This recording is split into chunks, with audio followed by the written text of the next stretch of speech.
ADL officially started its fact-finding in the 1930s from the ADL's website. During this decade, ADL began its major fact-finding operation and began accumulating its famous storehouse of accurate, detailed, unassailable information on extremist individuals and organizations.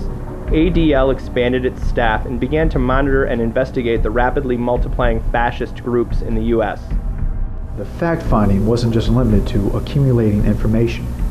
In at least one case, the fact-finding may very well have led to murder. The chairman of the Arab American Anti-Discrimination Committee, Alex Oda, was killed by a booby-trap bomb when he opened the door of his office in Santa Ana, California on October 11, 1985. ADL fact-finder Roy Bullock had infiltrated the AADC and had stolen the key to the same office. The three Jewish suspects fled to Israel before the FBI could apprehend them, and even though Bullock had the stolen key of the AADC office in his possession at the time of the bombing, neither he nor any of his employers in the ADL were ever charged in connection with Oda's murder.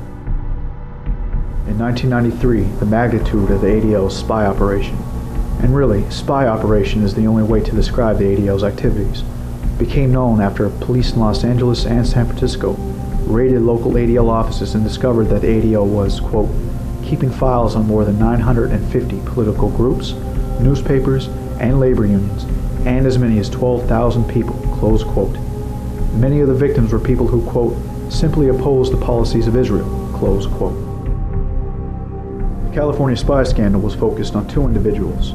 The aforementioned Roy Bullock, a man who, quote, was an undercover spy who picked through garbage and amassed secret files for the Anti-Defamation League for nearly 40 years, close quote, and Tom Girard, quote, a former CIA agent and San Francisco police officer accused of providing confidential material from police files to the Anti-Defamation League, close quote. Tom Girard, the ADL's contact in the SFPD, after fleeing to the Philippines, left behind a briefcase that contained, among other items, extensive information on death squads, a black hood, apparently for use in interrogations, and photos of blindfolded and chained men. Investigators suspect that Jared and other police sources gave the ADL confidential driver's licenses or vehicle registration information on a vast number of people.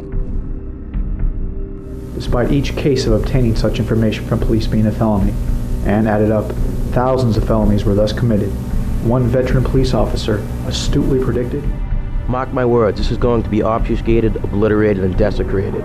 It's going to be a classic study in how things get covered up. You don't do Jewish people in San Francisco.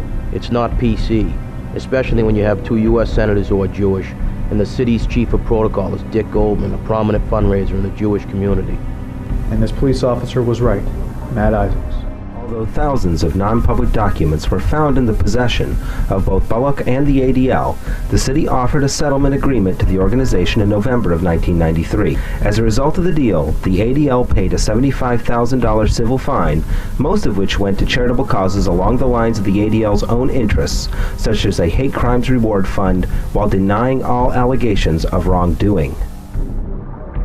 Indeed, despite the potential public relations disaster that could have ruined the ADL after this massive spy ring was uncovered, the ADL has continued its questionable methods, and has used the information it has gathered via these questionable methods to forge partnerships with law enforcement.